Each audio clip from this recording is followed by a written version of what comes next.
Good morning. Let me quickly check everyone. Are we live?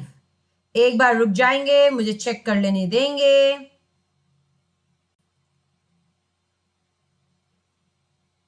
Yes. Good morning, ma'am.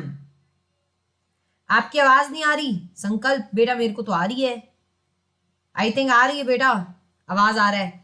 Everybody, a very beautiful good morning and welcome to this session. चलो finally full fledged classes हमारी अब चालू होती है.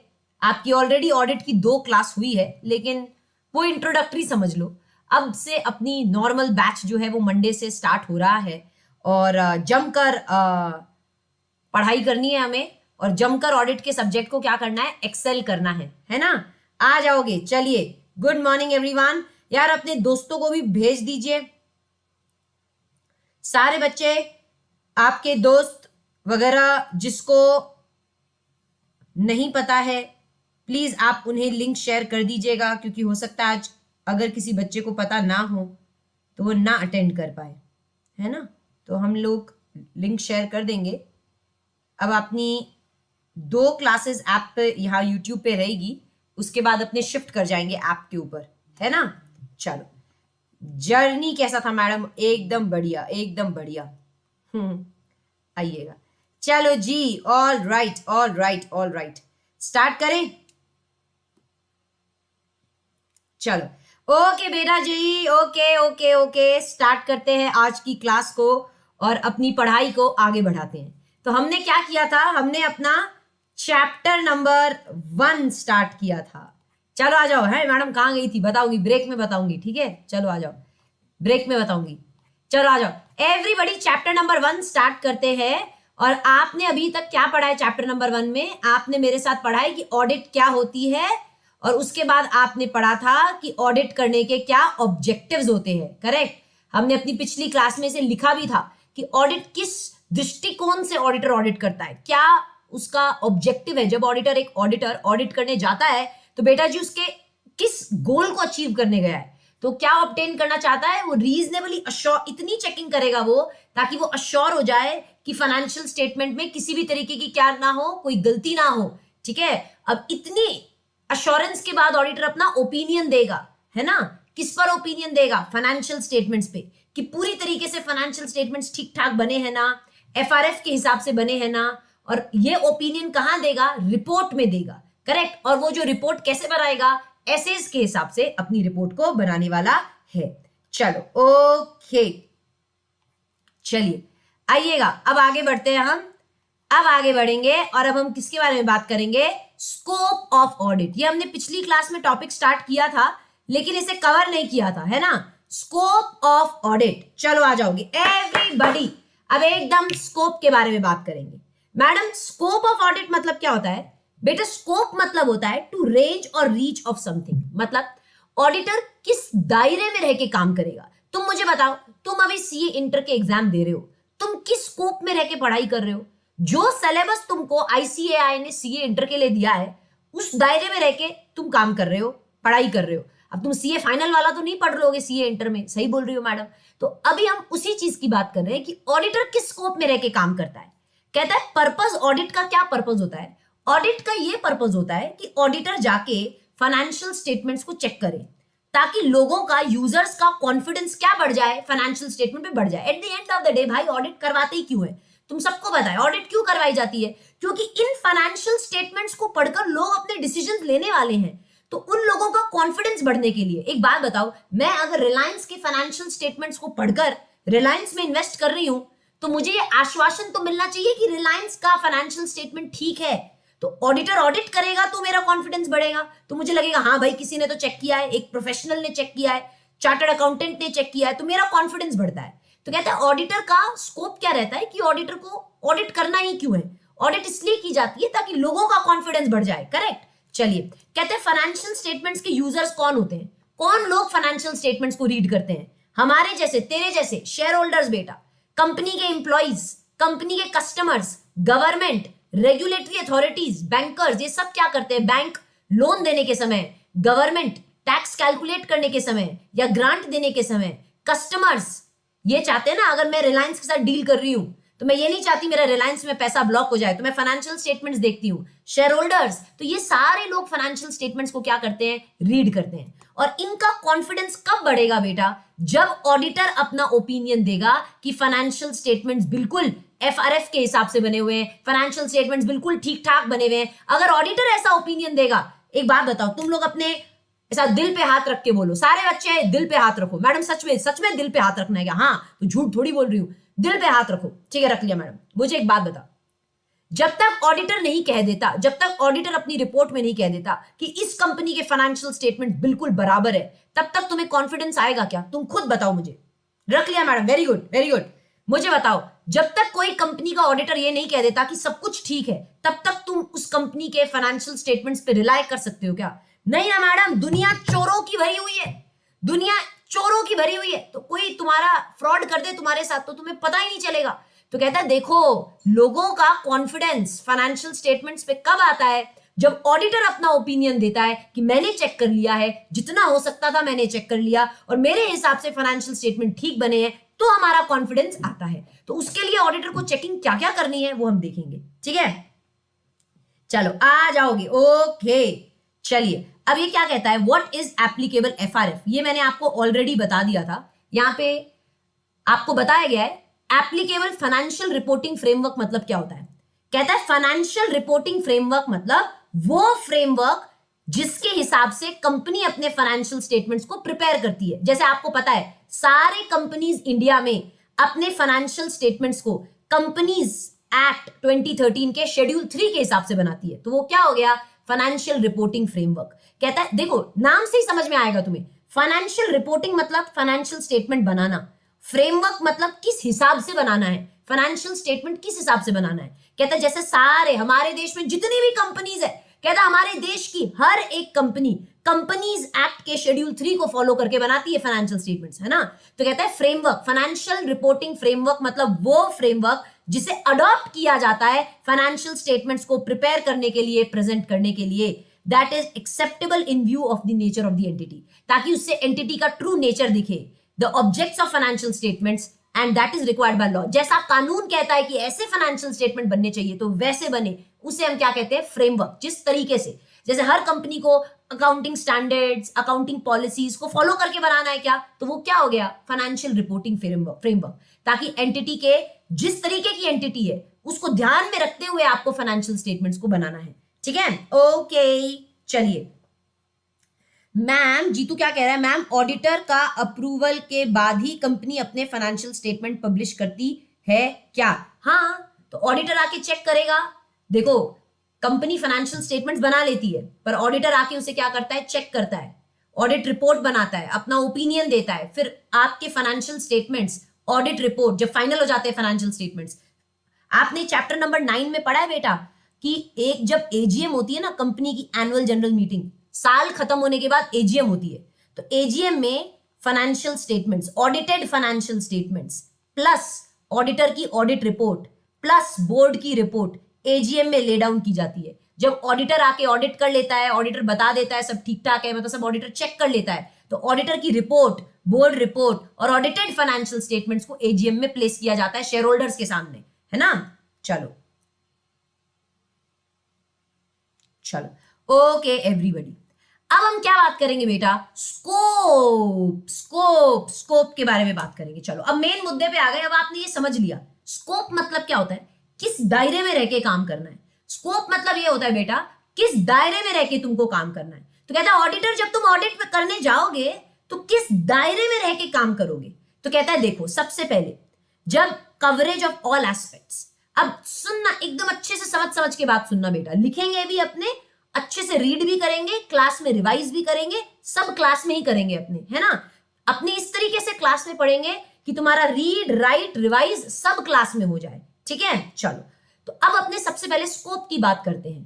कहता है audit of financial statement. सारे बच्चे सुनना, कहता है आप ऑडिट को शुड बी ऑर्गेनाइज्ड, ऑडिट को इस तरीके से करिए कि आप एंटिटी के हर उस एस्पेक्ट को कवर करिए जो रेलेवेंट हो फाइनेंशियल स्टेटमेंट्स के लिए। मतलब कहता है आप किसी एंटिटी की ऑडिट करने जाते हो ना, तो हर उस एस्पेक्ट को चेक करना, हर उस कोने कोने को चेक करो जिसका इफेक्ट जा रहा है फाइनेंशियल स्टेटमेंट पे, जो रेलेवेंट हो फाइनेंशियल स्टेटमेंट के लिए। अच्छा, मैं तुमसे पूछती हूं, तुम हाँ या ना पे जवाब देना। क्या मेरे को बताओ, एसेट रेलेवेंट है क्या फाइनेंशियल स्टेटमेंट्स के लिए? क्या ऑडिटर एसेट्स को चेक करेगा? क्या एसेट एक ऐसा एस्पेक्ट है क्या एंटिटी का जो रेलेवेंट है फाइनेंशियल स्टेटमेंट्स के लिए? एसेट को आप मुझे बताओगे? चलो जल्दी जल्दी बता दे। नमन, सपने देखना बंद कर, जल्दी बता मेरे को। चेक करोगे? Very good. मैडम, लाइबिलिटीज को चेक करोगे? हाँ। इनकम्स को चेक करोगे? हाँ। एक्सपेंसेस को चेक करोगे? हाँ। सेल्स को चेक करोगे? हाँ। परचेजेस को चेक करोगे? हाँ। मतलब आप सभी उस एस्पेक्ट्स को चेक करोगे जो रेलेवेंट हो फाइनेंशियल स्टेटमेंट्स के लिए। कहता है एंटिटी का चप्पा चप्पा, कोना कोना, हर वो चीज चेक करना जो रेलेवेंट हो फाइनेंशियल स्टेटमेंट के लिए। अच्छा मैडम, समझ गए, वेरी गुड बेटा। अब मैं तुमसे एक सवाल पूछती हूं, सारे बच्चे ध्यान से उसका जवाब देना। मैं आपको एकदम लॉजिक के साथ बताऊंगी। मेरे को एक बात बताना सारे बच्चे, लेट से मैं अभी अभी एयर इंडिया से आई हूं, ठीक है? अभी अभी मैं सुबह बस लैंड की हूं, आपकी क्लास के आधा घंटा पहले मैं बस लैंड की हूं। अब सारे बच्चे ध्यान से सुनना, मैं अभी एयर इंडिया से आई। एयर इंडिया जो एक कंपनी है, एयरलाइंस कंपनी है। अब मुझे एक बात बताना सारे बच्चे, एक ऑडिटर किसी एयरलाइन कंपनी की ऑडिट करने गया। सारे बच्चे ध्यान से सुन के मेरे को एक बात बताना, ठीक है? एक ऑडिटर किसी एयरलाइन कंपनी की ऑडिट करने गया, जैसे मान लो एयर इंडिया की ऑडिट करने गया। अब है ना, एयर इंडिया ने ना काफी सारी कंट्रोल्स लगा रखे हैं अपने एंटिटी में। एयर इंडिया ने काफी सारे तामझाम किए हुए, किस चीज के? कि सारी फ्लाइट्स जो है वो टाइम पे उड़े, सारे पायलट्स ठीक टाइम पे रिपोर्ट करे, सारी जो फ्लाइट्स है वो डीले ना हो, सारे पायलट्स ठीक तरीके से उनकी जांच पड़ताल हो इससे पहले कि वो फ्लाइट उड़ाने बैठे, सारे एयर होस्टेसेस टाइम पे आए। अच्छा, ऐसी ऐसी चीजें, क्या ये रेलेवेंट है क्या फाइनेंशियल स्टेटमेंट के लिए? तुम मुझे बताओ, क्या एक ऑडिटर को ये चीजें देखनी चाहिए, ये सारे कंट्रोल्स पे ध्यान देना चाहिए कि फ्लाइट टाइम पे उड़ रही है कि नहीं, पायलट टाइम पे आ रहे हैं कि नहीं? इससे कोई मतलब है क्या एक ऑडिटर को? तुम लोग सोच के बताना। एक लाइन पढ़ रहे हो ना तो उसको सोचो, इससे कोई मतलब है क्या? अरे नहीं, ये सारी चीजें ऑडिटर चेक नहीं करेगा कि आपने क्या कंट्रोल लगाए ताकि आपकी फ्लाइट टाइम पे उड़े, आपके पायलट टाइम पे आए, ये फलानी चीजें हो। इससे हमें कोई मतलब ही नहीं। हम आपकी ये चीजों को देखने ही नहीं आए, हम आपके फाइनेंशियल स्टेटमेंट्स को देखने आए हैं। तो जो जो चीजें आपकी एंटिटी का फाइनेंशियल स्टेटमेंट के लिए रेलेवेंट है वो हम चेक करेंगे। ये सारी चीजें हम क्यों चेक करें? इसका कोई इफेक्ट नहीं पड़ रहा फाइनेंशियल स्टेटमेंट्स पे, है ना? जो रेलेवेंट है वो चेक करेंगे। जो रेलेवेंट किसके लिए है? जो फाइनेंशियल स्टेटमेंट के लिए रेलेवेंट है वो हम चेक करेंगे। अच्छा मैडम, समझ गए मैडम? ओके, नो पंचायती, वेरी गुड, यही सही बात होती है। चलो समझ गए, ये मैनेजमेंट का काम है। कृष्णा कह रहा है मैनेजमेंट जाने, जिसकी एयरलाइन कंपनी है वो जानो। इज्जत तुम्हारी खराब होगी अगर तुम्हारे फ्लाइट लेट उड़ेंगे तो तुम्हारा ब्रांड वैल्यू इफेक्ट होगा। ऑडिटर आया है ऑडिट करने के लिए, ऑडिटर सिर्फ सीमित है फाइनेंशियल स्टेटमेंट्स को चेक करने के लिए। तो अनशंट चीज वो क्यों चेक करेगा? वो सिर्फ वही चीज चेक करेगा जो फाइनेंशियल स्टेटमेंट के लिए क्या होगा बेटा जी? रेलेवेंट होगा। अच्छा मैडम, समझा? ओके। अच्छा, अब मेरे को एक बात बताओ सारे बच्चे, कंपनी अकाउंटिंग रिकॉर्ड्स प्रिपेयर करके रखती है, बुक्स वगैरह प्रिपेयर करके रखती है। मुझे एक बात बताओ, कंपनी सारे अकाउंट्स के रिकॉर्ड्स वगैरह मेंटेन करती है, बुक्स वगैरह मेंटेन करती है, इसके साथ के सारे सोर्स डेटा भी मेंटेन करके रखती है। मतलब जैसे मान लो कंपनी ने अकाउंटिंग रिकॉर्ड्स प्रिपेयर करके रखे, सेल्स के, परचेज के, जो भी खर्चा पानी कंपनी ने जो भी किया उसकी बुक्स में एंट्री मारी हुई अकाउंटिंग रिकॉर्ड्स है। उसके सोर्स डेटा भी कंपनी के पास में पड़े हुए हैं। क्या कि सेल हुई है तो ये सेल का इनवॉइस, पर सोर्स डेटा मतलब क्या होता है? सेल के इनवॉइसेस, परचेज हुई है तो परचेज के इनवॉइसेस, खर्चे हैं तो खर्चों के डॉक्यूमेंट, लोन लिया तो लोन का अग्रीमेंट, ये सारे क्या होते हैं? पीछे के डॉक्यूमेंट, सोर्स डेटास। तो कहता है देखो ऑडिटर, आप बस ये मान मत लेना कंपनी ने तुमको ऐसा अकाउंटिंग रिकॉर्ड्स पकड़ाए, तुम गए किसी कंपनी में, तुमने बोला यार रिकॉर्ड्स दिखाओ, कंपनी ने तुम्हें ऐसे रिकॉर्ड्स पकड़ा दिए और तुम कह रहे हो अच्छा ओके, अच्छा ये है क्या आपके रिकॉर्ड्स? ठीक है, अच्छा ये है क्या सेल इनवॉइसेस? कहता है ऑडिटर पागल मत बन जाना। कहता है ऑडिटर, जब कंपनी तुमको अकाउंटिंग रिकॉर्ड्स प्रेजेंट करेगी, जब तुमको सोर्स डेटा दिखाएगी, तो जो इंफॉर्मेशन इस अकाउंटिंग रिकॉर्ड में लिखी हुई है या जो इंफॉर्मेशन इन सोर्स डेटाज में लिखी हुई है, तुमको इस कदर चेक करना है, तुमको रिलायबल, तुमको इस तरह चेक करना है कि तुम सेटिस्फाई हो जाओ। क्या कि इस बेसिस पर जो फाइनेंशियल स्टेटमेंट्स बनाए गए हैं वो बिल्कुल रिलायबल तरीके से बनाए गए हैं, सफिशिएंट तरीके से बनाए गए हैं। तो इसको पढ़ना मेरे साथ। Auditor should be reasonably satisfied. Auditor आपको अपने आप को सेटिस्फाई करना है, चेक करना है, इतना चेक करो कि आप सेटिस्फाई हो जाओ कि जो भी इंफॉर्मेशन अकाउंटिंग रिकॉर्ड्स में लिखी हुई है, सोर्स डेटा में लिखी हुई है, वो बिल्कुल रिलायबल है, बिल्कुल सफिशिएंट है, जिसके बेसिस पे फाइनेंशियल स्टेटमेंट्स को बनाया जा रहा है। मुझे बताओ, ये अकाउंटिंग रिकॉर्ड्स बुक्स के बेसिस पे ही तो फाइनेंशियल स्टेटमेंट्स बनाए जाते हैं। तो जो बातें अकाउंट्स में लिखी हुई है, जो बातें सोर्स डेटा दिखा रहा है, वो रिलायबल है कि नहीं, सफिशिएंट है कि नहीं, क्योंकि इन्हीं के बेसिस पे फाइनेंशियल स्टेटमेंट्स बनाए जाएंगे। तो कहता है ऑडिटर तुमको बस पकड़ा दिए और तुमको बोल दिया कि हाँ ये हमारे अकाउंटिंग रिकॉर्ड है, तो विश्वास नहीं कर लेना है, ये सेल इनवॉइसेस है, विश्वास मत करो, चेक करो पूरा अच्छे से, ताकि तुम ये सेटिस्फाई हो जाओ जो बातें इसमें लिखी हुई है वो बिल्कुल रिलायबल है, क्योंकि इसी के बेसिस पर क्या बनाए जा रहे हैं, फाइनेंशियल स्टेटमेंट्स बनाए जा रहे हैं। ठीक है, ओके, चलिए एवरीबॉडी, अब मेरे को एक बात बताना, सारे बच्चे बताना, मैडम कैसे पता चलेगा, ऑडिटर कैसे जज करेगा?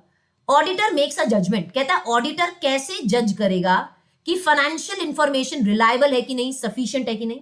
मुझे बताओ, ऑडिटर को कैसे पता चलेगा मैडम कि मान लो इन अकाउंटिंग रिकॉर्ड्स के बेसिस पे फाइनेंशियल स्टेटमेंट्स बने हुए हैं, ऑडिटर को कैसे पता चलेगा कि फाइनेंशियल स्टेटमेंट्स रिलायबल, मतलब ये जो सारी फाइनेंशियल इंफॉर्मेशन है, मतलब अकाउंटिंग रिकॉर्ड्स में, सोर्स डेटा में जो इंफॉर्मेशन लिखी हुई है, आपको ये चेक करना है ना कि ये इंफॉर्मेशन रिलायबल होनी चाहिए। आपको कैसे पता चलेगा कि ये फाइनेंशियल इंफॉर्मेशन जो अकाउंटिंग रिकॉर्ड्स और सोर्स डेटा में है वो रिलायबल है कि नहीं, सफिशिएंट है कि नहीं? ऑडिटर को कैसे पता चलेगा?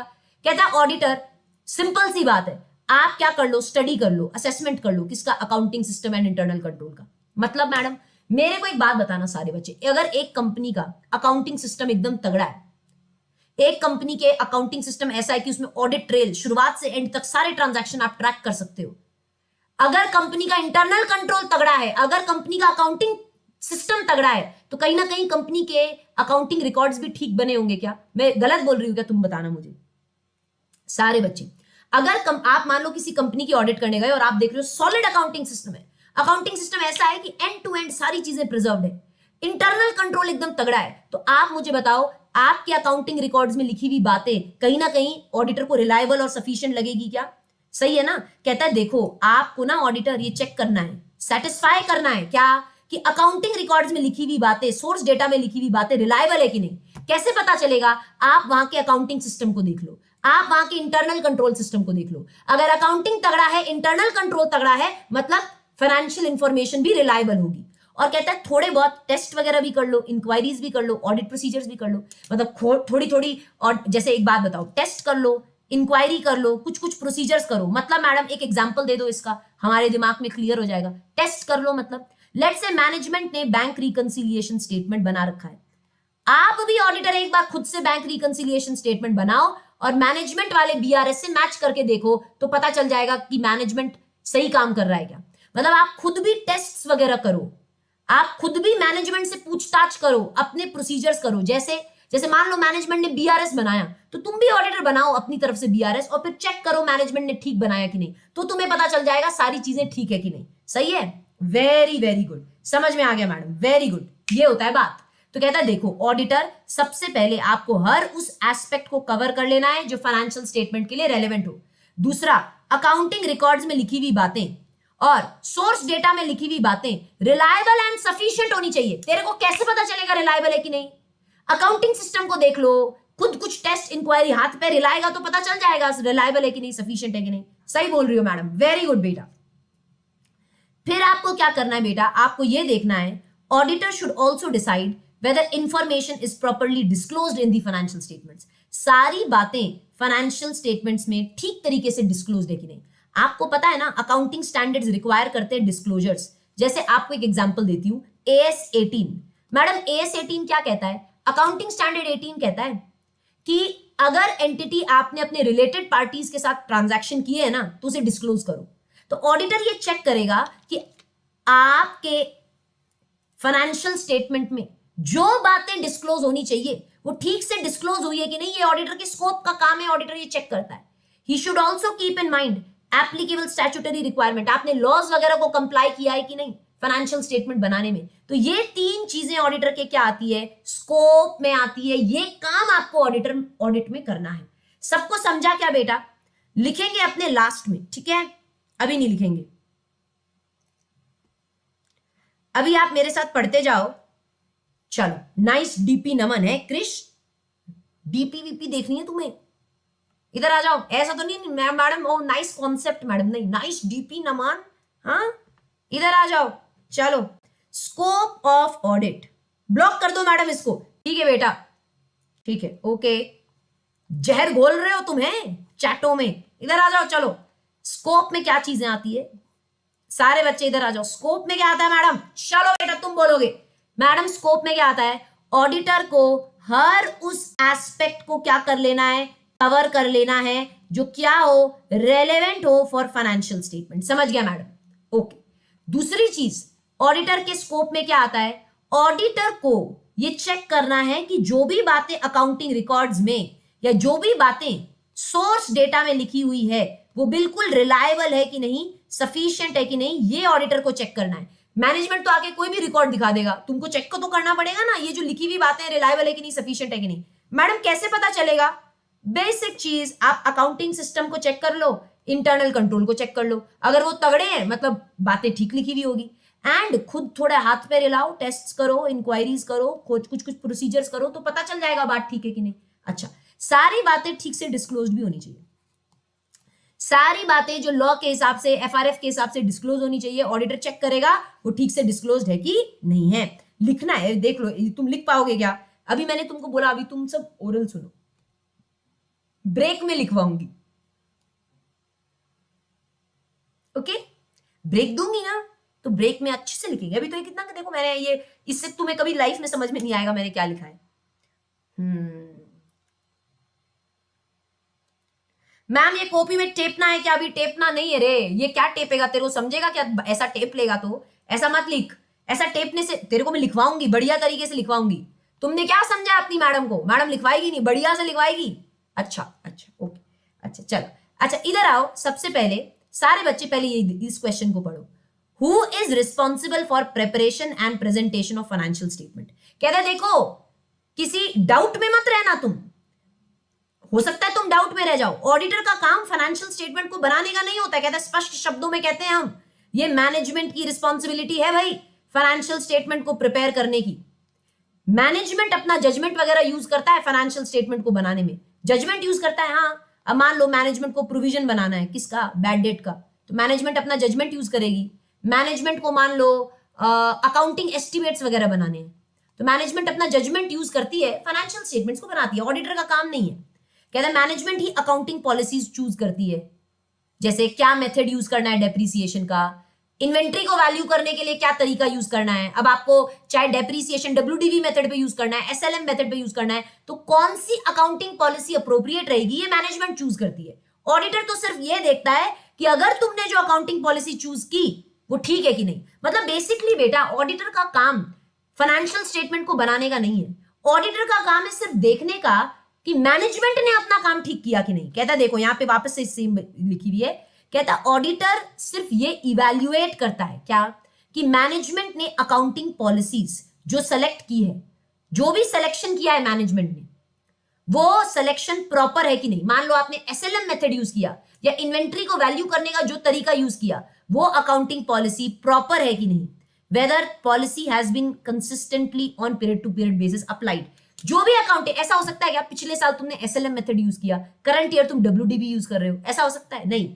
मैनेजमेंट जो भी अकाउंटिंग पॉलिसी आप चूज करोगे, पहले तो वो प्रॉपर होनी चाहिए और period to period consistently apply होनी चाहिए। अपने मन से इस साल एसएलएम यूज कर दिया, अगले साल डब्ल्यूडीबी यूज कर दिया, ऐसा नहीं हो सकता।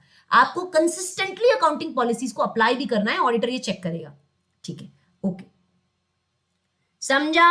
हाँ जी मैडम, समझा madam, okay. Proper auditor check करेगा भाई, मैनेजमेंट आपने जो भी फाइनेंशियल स्टेटमेंट बनाए हैं वो कंसिस्टेंटली अप्लाई होनी चाहिए, सॉरी जो भी अकाउंटिंग पॉलिसीज आप यूज कर रहे हो, सेलेक्ट करके यूज कर रहे हो, वो कंसिस्टेंटली अप्लाई होनी चाहिए और प्रॉपर होनी चाहिए, तो ऑडिटर इवैल्यूएट करता है। ठीक है, अब कुछ कुछ बातें और आपके एक्सप्लेनेशन के लिए दी गई है। सबसे पहले मैं आपको यहां पे ना एक बात बताऊंगी, इस लाइन का मतलब बताऊंगी, सारे बच्चे ध्यान से सुनना बेटा। ये कह रहा है एक बात समझ लो, बात मेरी सुनिए तो जरा। पॉइंट कहता है कहिए आपको कहना है क्या, तो कहता है एक चीज समझ लो, फाइनेंशियल स्टेटमेंट जो होते हैं ना, are prepared on historical financial information basis. अब मैडम ये क्या बला है, ये क्या है, ये क्या बात बोल रही हो, अब सुनना। Madam what do you mean by कि फाइनेंशियल स्टेटमेंट हिस्टोरिकल इंफॉर्मेशन के बेसिस पे बनते हैं? मतलब हाँ, तुमको पता ही है ना ये बात? नहीं पता मैम, कैसे नहीं पता? अकाउंटिंग ईयर ये हो गया क्या आपका? 1 अप्रैल से लेके लेट्स से 1 अप्रैल 22, 31 मार्च 23, ये फाइनेंशियल ईयर 22-23 है क्या? है ना? पूरा साल खत्म होने के बाद आप फाइनेंशियल स्टेटमेंट्स बनाते हो क्या? मुझे एक बात बताओ, पूरा साल जब खत्म हो जाता है तो उसके बाद फाइनेंशियल स्टेटमेंट्स बनाए जाते हैं क्या, या बीच में ही बना देते हो? तुम मुझे बताओ, हाँ या ना में जवाब देना। चलो सारे बच्चे जवाब दोगे। साल खत्म होने के बाद ही बनाते हो ना फाइनेंशियल स्टेटमेंट्स, या बीच में बना देते हो? मैडम साल खत्म होने, मैडम ये क्या बोल रही हो, हम ऐसे अकाउंट्स के बच्चे यार, सीए पढ़ रहे हैं, सब क्या बातें बोलती हो आप? तो बेटा ये सारी चीजें, ये सारी इंफॉर्मेशन क्या हिस्टोरिकल इंफॉर्मेशन है? ये इंफॉर्मेशन पास्ट में हो चुकी है। तो ये जो फाइनेंशियल स्टेटमेंट तुम बनाते हो, ये हिस्टोरिकल इंफॉर्मेशन के बेसिस पे तो बनाते हो। ये सब तो हो चुका है, ये सब पास्ट में हो चुका है, इसी के बेसिस पे तुम फाइनेंशियल स्टेटमेंट बनाते हो। तो जो पूरे साल में परचेजेस हुए, सेल्स हुए, इनकम हुई, एक्सपेंसेस हुई, उन्हीं सब का तो डेटा होता है फाइनेंशियल स्टेटमेंट। तो फाइनेंशियल स्टेटमेंट हिस्टोरिकल इंफॉर्मेशन के बेसिस पे तो बनता है।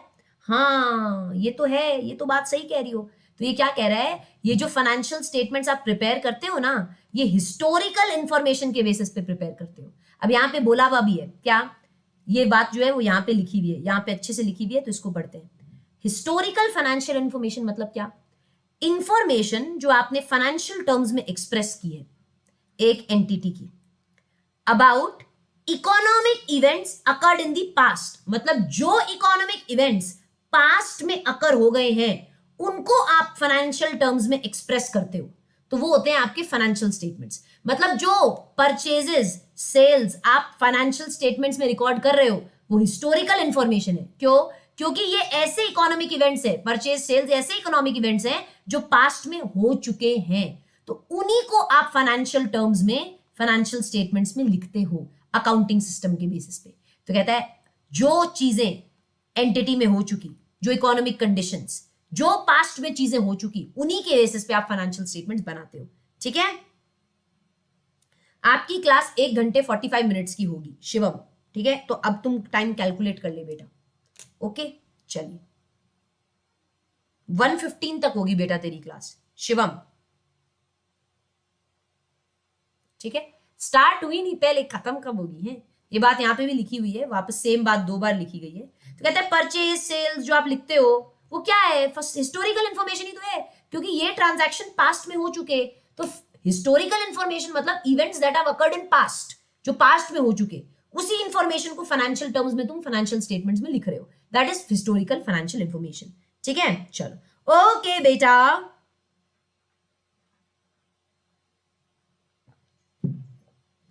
सभी बच्चों को समझा? हाँ मैडम समझ गया। चलो अब एक एक बात से दोबारा दोबारा लिखने की तो आदत है, इसको वापस नहीं पढ़ेंगे।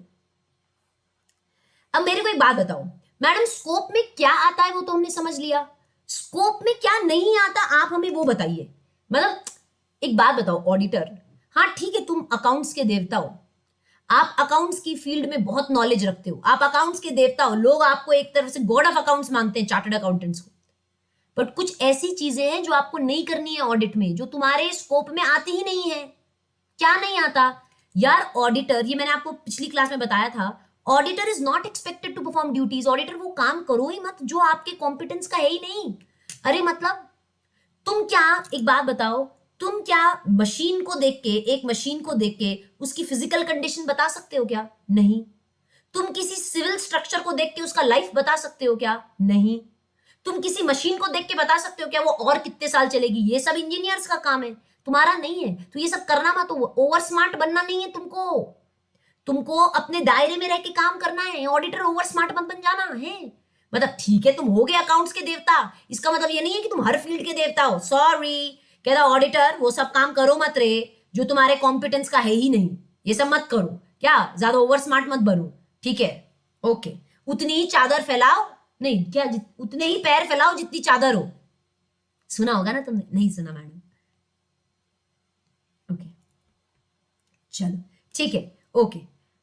Auditor is not an expert in authentication of documents. मेरे को एक बात बताओ, ये बात आपने पहले भी पढ़ी है क्या? ऑडिटर कुछ कागजों को देख के बता सकता है क्या कि ऑथेंटिक कागज है कि नहीं? अरे एक्सपर्ट थोड़ी है। कहता देखो, the genuineness of documents cannot be authenticated by him. यार बेचारा ऑडिटर ऑडिट करने आया है। ऑडिटर आपसे मांगेगा सेल के डॉक्यूमेंट्स दिखाओ, परचेज हुई है तो परचेज के बिल्स दिखाओ, खर्चे किए हैं तो मुझे उसके डॉक्यूमेंट्स दिखाओ। अब ये जो डॉक्यूमेंट्स मैनेजमेंट तुम्हें पकड़ा दे रही है, अब ये जेन्युइन है कि नहीं तुम्हें कैसे पता चलेगा? कहता है genuineness of documents cannot be authenticated by him. अब डॉक्यूमेंट्स जेन्युइन है कि नहीं जो मैनेजमेंट प्रोवाइड कर रही है, वो कैसे पता चलेगा? He is not expert in this field. Auditor तुम्हारा ये तुमको कैसे पता चलेगा? नहीं है ना। कहता auditor is not an expert in authentication of documents. Documents को ऑथेंटिकेट करने में ऑडिटर एक्सपर्ट नहीं है। अब ऑडिटर को नहीं पता जो मैनेजमेंट प्रोवाइड करती है वो जेन्युइन है कि नहीं। मैडम ये तो बात सही है। ऑथेंटिकेट का मतलब क्या होता है मैडम? बेटा यार ऑथेंटिकेट मतलब, अब इसको हिंदी में, auditor is not expert in authentic मतलब ये डॉक्यूमेंट सही है कि नहीं, कहीं ये डॉक्यूमेंट नकली तो नहीं है। अब इसका नहीं पता ना ऑडिटर को। ऑडिटर ज्यादा से ज्यादा पूछ सकता है कि तुमने सेल किए हैं तो सेल के बिल्स लगाओ। अभी बिल तुम झूठे बना के ले आए तो डॉक्यूमेंट, अभी डॉक्यूमेंट ऑथेंटिक मतलब ये डॉक्यूमेंट सच्चा है कि नहीं ऑडिटर नहीं बता सकता, क्योंकि ऑडिटर कोई एक्सपर्ट नहीं है सच्चाई, ये डॉक्यूमेंट सच्चा है कि नहीं, कहीं झूठा तो नहीं है, कहीं फ्रेम तो नहीं किया जा रहा। अब ये तो नहीं बता सकता ना यार। ऑडिटर कहेगा भैया ऐसे चालाकी करोगे तो मैं क्या करूंगा, है ना। चलो ओके। अच्छा मेरे को एक बात बताना, ऑडिट क्या कोई दया दरवाजा तोड़ो है क्या? क्या कोई ऑफिशियल इन्वेस्टिगेशन पे गए हो क्या? गलत कामों को पकड़ने के लिए गए हो? नहीं। आपने ऊपर ऑडिट का ऑब्जेक्टिव पढ़ा था क्या? बताओ कौन सा ऐसे था? सारे बच्चे बताओ, आपने पढ़ा था क्या ऑडिट क्यों की जाती है? ऐसे 200 में आपने ऑडिट का ऑब्जेक्टिव पढ़ा था क्यों की जाती है? ताकि अपने आप को सेटिस्फाई कर सके ऑडिटर कि जो लिखा है सही लिखा है, इसमें कुछ गलती नहीं है, इसके लिए ऑडिट की जाती है।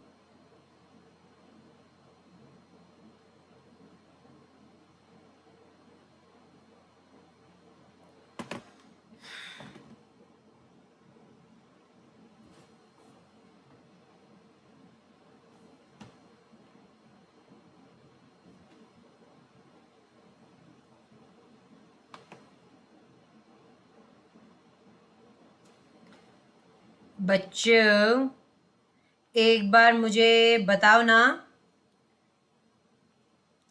एक बार मुझे बताओ ना कि, अच्छा चलिए finally 100% okay madam, thank God. मेरे को डर लग गया, बहुत बहुत तेज जैसा डर लग गया।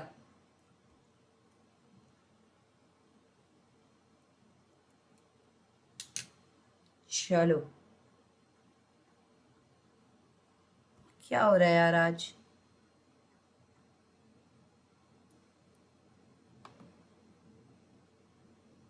सही है ना?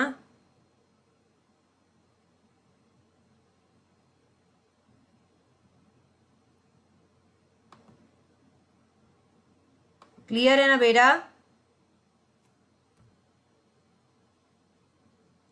एक बार सभी बच्चे बता दो।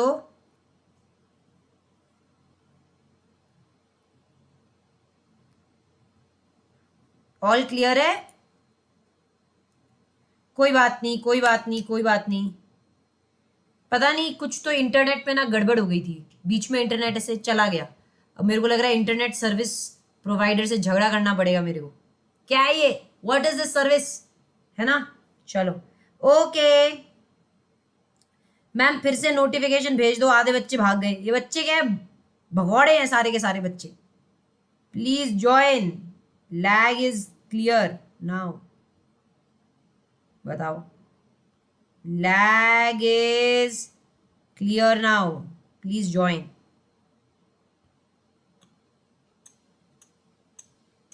चलो एवरीबडी, चलो इधर आ जाओ, चलो चलो चलो एवरीबडी एवरीबडी। तो आप लोग ने ये चीज पढ़ी क्या सारे बच्चे? अभी हमने क्या पढ़ा कि ऑडिट एक ऑफिशियल इन्वेस्टिगेशन नहीं होती है। ऑडिटर के कोई पास पावर नहीं है। ऑडिटर किसी को भी ओथ पे एग्जामिन वगैरह नहीं कर सकता। तो कहता है ऑडिटर ये तुम्हारे स्कोप के बाहर का काम है, ये तुम कतई नहीं कर सकते। ठीक है ओके। अब ज्यादा तुम मेरे को भड़काओ मत, हैं? नहीं तो फिर मेरा वो झगड़ा हो जाएगा उससे, इंटरनेट सर्विस प्रोवाइडर से। क्या किया तुमने ये क्लास में, मेरा क्लास खराब कर दिया तुमने। अब तुम लोग ज्यादा वैसे ही, अब मेरे को इंटरनेट सर्विस प्रोवाइडर पे गुस्सा तो आ ही रहा है, और तुम लोग अब मेरे कान भरो मत क्या। चलो इधर आ जाओ, चलो ऑडिट करनी पड़ेगी उनकी। वेरी गुड, सारे बच्चे इधर आ जाओगे। इन्वेस्टिगेशन और ऑडिट में कोई फर्क होता है क्या मैम? बिल्कुल फर्क होता है। इन्वेस्टिगेशन और ऑडिट दोनों अलग अलग चीजें हैं। ऑडिट क्या है, आपने पढ़ा था क्या बेटा? ऑडिट क्या होता है? ऑब्जेक्टिव क्या होता है? ऑडिट क्यों किया जाता है? ऑब्जेक्टिव होता है ऑडिट का टू ऑब्टेन रीजनेबल अश्योरेंस, मतलब ऑडिटर इतनी चेकिंग करना चाहता है कि वो अश्योर, अपने आप को एक अश्योरेंस ऑब्टेन कर ले। किस चीज का? कि फाइनेंशियल स्टेटमेंट्स में गड़बड़ नहीं है, बड़ी बड़ी गड़बड़ नहीं है, इसको चेक करने के लिए ऑडिट की जाती है। कहता है ऑडिटर ऑडिट में रीजनेबल अश्योरेंस ऑब्टेन करता है, चेकिंग करता है पूरी, ताकि वो एक रीजनेबली अश्योर हो जाए कि इधर कोई गलती नहीं है। तो ये होती है ऑडिट करने का ऑब्जेक्टिव। ऑडिट का जो स्कोप है वो काफी एक जनरल और ब्रॉड स्कोप होता है, एक ब्रॉड स्कोप है ऑडिट का। लेकिन कहता है देखो इन्वेस्टिगेशन नहीं है ये चीज। कहता है इन्वेस्टिगेशन एक तरीके से क्रिटिकल एग्जामिनेशन है अकाउंट्स का, किसी स्पेशल पर्पस के लिए। कहता है इन्वेस्टिगेशन किसी स्पेशल पर्पस के लिए किया जाता है। जैसे फॉर एग्जांपल अगर कंपनी में आपको लग रहा है फ्रॉड हो रहा है, फ्रॉड सस्पेक्ट कर रहे हो, तो आप क्या करते हो? इन्वेस्टिगेशन करते हो, राइट? आप क्या करते हो? चेक करते हो फ्रॉड रियली एग्जिस्ट करता है कि नहीं। तो कहता है इन्वेस्टिगेशन मतलब क्रिटिकली एग्जामिन करना किसी एक स्पेसिफिक पर्पस के लिए। लेट्स से अगर आपको लग रहा है कि फलाने कंपनी में फ्रॉड हो रहा है तो इन्वेस्टिगेशन की जाती है। कहता है ऑडिट और इन्वेस्टिगेशन दोनों अलग अलग चीजें हैं। इन्वेस्टिगेशन का स्कोप बहुत ही नैरो है, स्पेसिफिक पर्पस के लिए इन्वेस्टिगेशन किया जाता है, पर ऑडिट का स्कोप एक जेनरिक और ब्रॉड है। Audit is a broad, audit का स्कोप क्या है? ब्रॉड स्कोप है। तो सबको समझा? एवरीवन सबको समझा? यस, चलो एवरीवन, चलिए। मतलब तुम देख रहे हो कितना टाइम पास करते हैं बच्चे, देख रहे हो? देख रहे हो तुम? मतलब तुम्हारे पास जीवन में कोई काम नहीं है यार। कभी आईजी सर का नाम बना लोगे, कभी कोई और टीचर का नाम बना के, क्या तुम लोगों, क्या जीवन में क्या तुम्हारी ऑब्जेक्टिव है रे? What is this objective in life है? चलो एवरीबडी अब मेरे साथ आप लोग सभी बच्चे लिखेंगे। एवरीवन, सबने नोटबुक बना ली है ना? जरा मुझे बता दो, everyone has prepared the notebook? क्या सबने नोटबुक बनाई है जिसमें हमने व्हाट इज ऑडिट लिखा था, ऑडिट का ऑब्जेक्टिव लिखा था, फाइनेंशियल स्टेटमेंट किसी को मिसलीड नहीं कर रहे हैं वो लिखा था। अब हेडिंग दे दोगे scope of audit, scope of audit, सारे बच्चे लिखोगे स्कोप ऑफ ऑडिट। अब यहां पे स्कोप ऑफ ऑडिट में ऐसे लिखना, includes and does not include, includes does not include. Audit के स्कोप में क्या आता है और क्या नहीं आता। अब तुमको पता है बेटा, मुझे बताओ ऑडिट के स्कोप में मैडम क्या आता है? ऑडिट के स्कोप में आप क्या करते हो? सबसे पहले वर्ड क्या था? कवर। सबसे पहले वर्ड क्या था? कवर। एंटिटी में आप घुसे, अब हर उस चीज को कवर कर लोगे। आप क्या करते हो? Includes, cover all aspects relevant to financial statements. कहता जब आप ऑडिट करने जाओगे तो हर उस एस्पेक्ट को कवर कर लो जो फाइनेंशियल स्टेटमेंट के लिए क्या हो? रेलेवेंट हो। ये तो हो गया पॉइंट नंबर 1। पॉइंट नंबर 2 क्या है बेटा? आपको क्या देखना है? ऑडिटर को क्या होना है? Auditor shall reasonably satisfy himself, मतलब ऑडिटर इतनी चेकिंग करो कि आप रीजनेबली खुद को सेटिस्फाई कर सको। किस चीज को लेकर? सेटिस्फाई दैट जो भी इंफॉर्मेशन इन अकाउंटिंग रिकॉर्ड्स, जो भी बातें अकाउंटिंग रिकॉर्ड्स में लिखी हुई है, सोर्स डेटा में लिखी हुई है, वो बातें क्या होनी चाहिए बेटा? रिलायबल होनी चाहिए। कहता ऑडिटर तुमको अपने आप को आश्वासन दिलाना, इतनी चेकिंग करो जिससे कि तुम सेटिस्फाई हो जाओ कि जो भी information accounting records and source data में लिखी है वो इंफॉर्मेशन क्या है? Is reliable and sufficient. वो बातें बिल्कुल रिलायबल है, बिल्कुल सफिशिएंट है। ये कैसे पता चलेगा? कैसे पता चलेगा रिलायबल है कि नहीं, सफिशिएंट है कि नहीं, कैसे पता चलेगा बेटा? आप दो चीजें करोगे, क्या? By examining accounting system and IC, internal IC मतलब internal control, and by doing tests, inquiries, procedures. इसको करके तुम्हें पता चल जाएगा। अब तुम्हें कैसे पता चलेगा अकाउंटिंग रिकॉर्ड्स में लिखी हुई बातें रिलायबल है कि नहीं? तुमको अपने आप को सेटिस्फाई करना है, तुमको अपने आप को सेटिस्फाई करना है कि जो बातें लिखी हुई है वो रिलायबल होनी चाहिए। कैसे पता चलेगा? जब आप अकाउंटिंग सिस्टम इंटरनल कंट्रोल को एग्जामिन करोगे, जब आप टेस्ट, इंक्वायरीज, प्रोसीजर्स करोगे तो पता चल जाएगा। अच्छा मैडम, समझ गए। एंड तीसरी चीज क्या है ऑडिट के स्कोप में, और क्या चीज आती है सारे बच्चे? तीसरी चीज ऑडिटर के स्कोप में क्या आती है बेटा?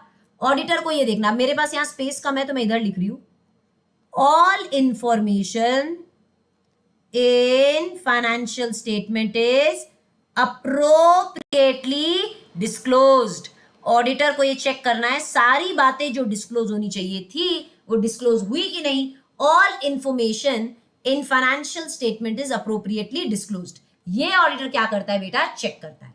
अच्छा, ऑडिटर के स्कोप में क्या नहीं आता है मैडम? आपको आउट ऑफ स्कोप,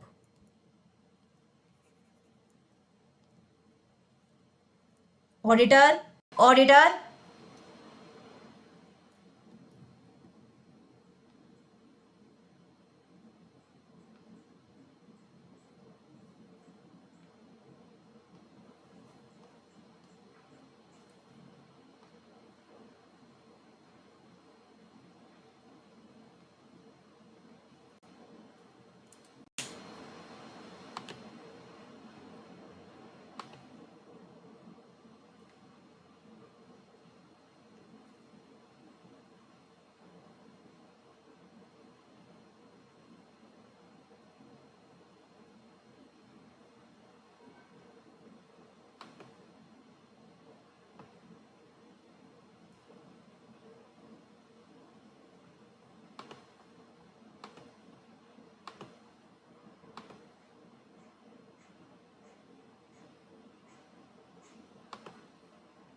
आज पता नहीं इंटरनेट काफी वियर्ड है यार। इंटरनेट आज काफी वियर्ड है, काफी मतलब काफी।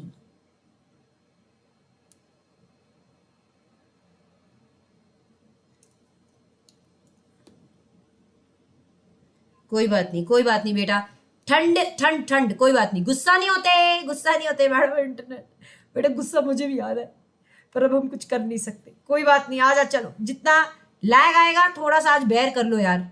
मैं अभी बात करूंगी क्लास के बाद इंटरनेट सर्विस प्रोवाइडर से, क्या है ये, व्हाट इज दिस बिहेवियर, पूछना पड़ेगा ना। चलो, डज नॉट इंक्लूड। चलो मेरे को एक बात बता दो, मेरे को एक बात बता दो, स्कोप में क्या क्या चीजें नहीं आती है मैडम? स्कोप में क्या क्या चीजें नहीं आती?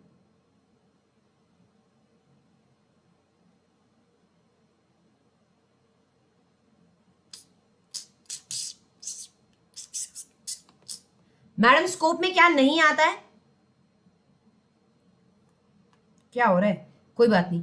What is not in the scope of audit? Auditor is no expert in authentication of documents. सबसे पहले देखो, आपको ऐसा काम करना ही नहीं है। Auditor do not perform out of scope duties. जो आपके काम में स्कोप में चीज है ही नहीं वो आप करो ही मत। ऑडिटर, आप आउट ऑफ स्कोप ड्यूटीज को परफॉर्म मत करो, जो चीजें तुम्हारे स्कोप में नहीं आती वो मत करो। फिर क्या कहता है? Auditor is not an expert. Auditor expert नहीं है, is not an expert in authentication of documents, in authentication of documents, कि डॉक्यूमेंट्स ऑथेंटिक है कि नहीं ये ऑडिटर नहीं बता सकता। एंड ऑडिट क्या नहीं है? ऑडिट कोई इन्वेस्टिगेशन नहीं है। ऑडिट इट्स नॉट एन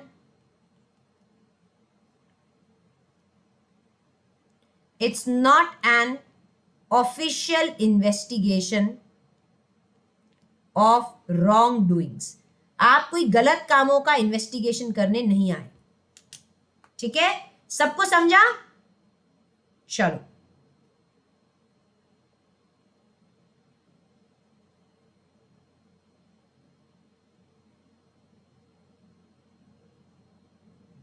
चलो एवरीबॉडी एवरीबॉडी समझा बेटा? Okay okay okay. तो देखो अब आपको समझा ऑडिट के स्कोप में क्या आता है और क्या नहीं आता। ऑडिटर को वो सारी चीजें करनी है जो कि फाइनेंशियल स्टेटमेंट के लिए रेलेवेंट हो, तो कवर सब करना है। ऑडिटर को ये चेक करना है इंफॉर्मेशन बढ़िया से डिस्क्लोज्ड हो।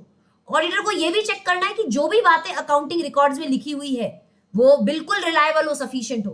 पर क्या नहीं करना है, डज नॉट इंक्लूड, देखो आउट ऑफ स्कोप, जो तुम्हारे स्कोप का काम नहीं है, क्यों ओवर स्मार्ट बनना है रे?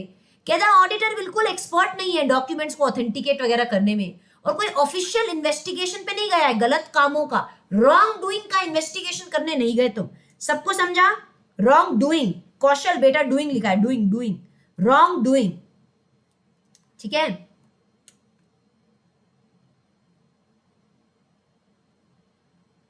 ओके चलो, ओके चलिए जी, सारे बच्चे देखें।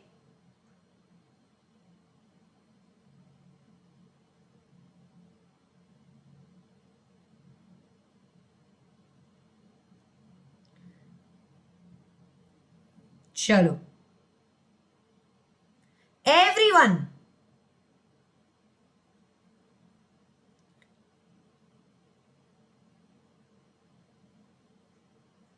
क्या हो रहा है यार? आज इंटरनेट बहुत खराब है, I don't know why. Generally ऐसा होता नहीं है, बट आई डोंट नो आज क्या हुआ है। चलो एवरीबॉडी, चलो लिख लिया सबने? Everyone road?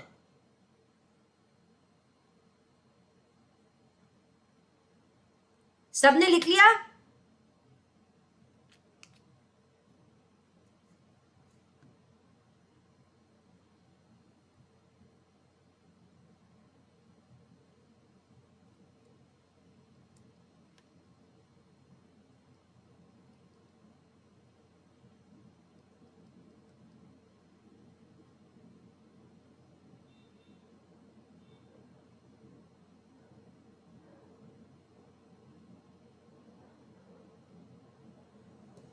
आज आई डोंट नो क्या हो गया यार, इंटरनेट।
एवरीबॉडी,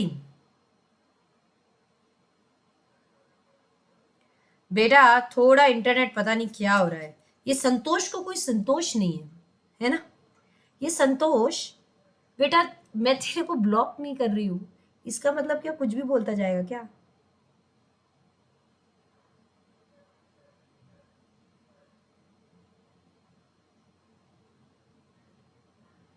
ये संतोष को संतोष नहीं बेटा, तुम लोग भी कैसे बच्चों की बातों को रिप्लाई करते रहते हो यार।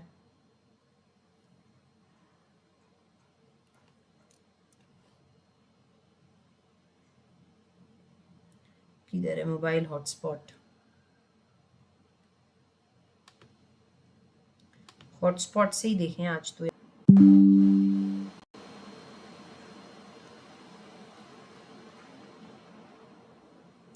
बच्चों आई होप मैंने अभी चेंज किया है, आई थिंक मैंने आज, आई डोंट नो, इस एरिया में ही आज बहुत प्रॉब्लम है। मैंने हॉटस्पॉट पे ट्राई किया है, देखते हैं चलता है तो।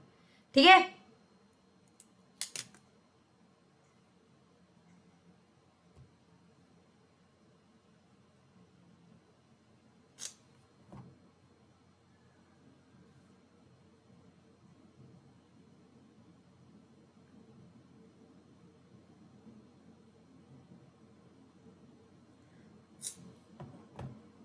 बच्चों मैं ट्राई कर रही हूँ कि मैं हॉटस्पॉट पे लूँ, क्योंकि आज पता नहीं इस एरिया का इंटरनेट खराब है। बट मैं क्लास को तो लूंगी यार, देखो चाहे रुक रुक के ही चले, बट हमें लेनी है।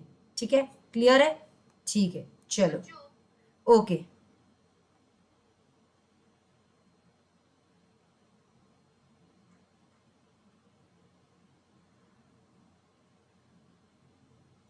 चलेगा, ओके बेटा। तो आप लोग ने ना स्कोप पढ़ लिया,